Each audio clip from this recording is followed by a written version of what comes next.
Hi guys, welcome back to the Colchester Golf Academy. I'm here today to give you a really simple drill on how to get your takeaway better and lead to a better result and a better golf swing. I tend to see with a lot of golfers that they get themselves out of position early. The problem with that is once you're offline, it's very hard to get it back online. Jim Furyk's a perfect example of someone who gets it offline and back online. I'd feel very tired trying to swing it like Jim Furyk every round. So we're going to try and get you into a really simple takeaway position that helps you to lead into better positions further down the golf swing. So, I have a bottle. What this bottle is going to help us with is getting the takeaway on the correct line. The shoulder turn and the takeaway is vital, and it's making sure they match. Really simple, okay? If I put a club across my chest, and I'm in good alignment and good posture, if I turn my shoulders, you can see the way the butt of the club and the grip moves inside, okay? So a shoulder turn gives you this position. Problem is, once a club gets involved, okay, people start to then take the club on this line, on this line, on this line. As you can see, all three of those movements have actually changed how I turn my shoulders. Okay, so a lot of people say to me, I don't turn my shoulders enough. If you actually look here, if I turn my shoulders in the correct way, as you can see, the left shoulder just goes down a fraction, right arm's a little bit higher, that takeaway should follow that movement. Okay, so that there, you can see, it's the same shoulder turn with the same takeaway position. The arms and the body are correlating, and it means we can then set the golf club into a good position at the top of the backswing.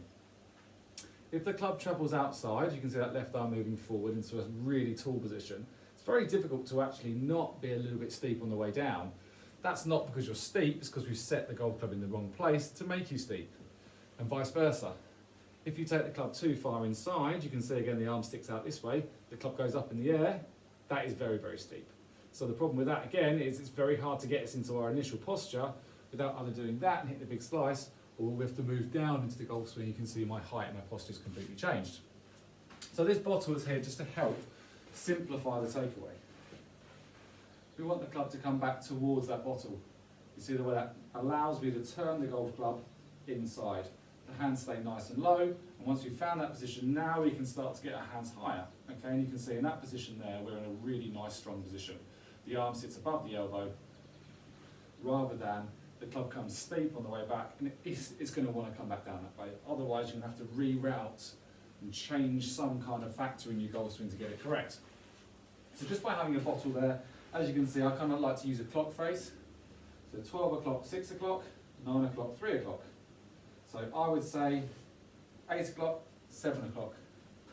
We want to get that club, making sure we're taking the club back towards 7 o'clock.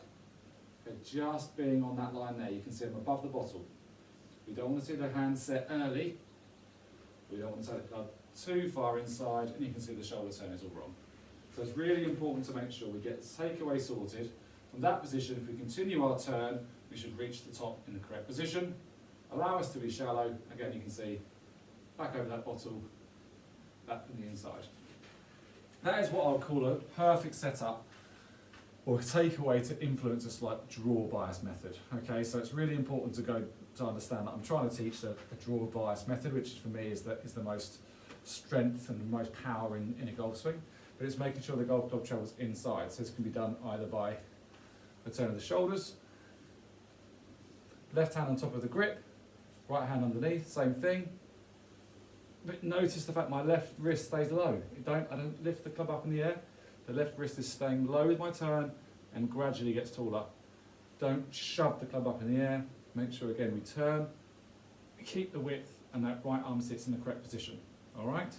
So really easy takeaway drill that you can take the club away nice and simple, lead yourself into better positions through the golf swing, and hopefully improve those scores we're looking for. Thanks for listening, and I'll see you again.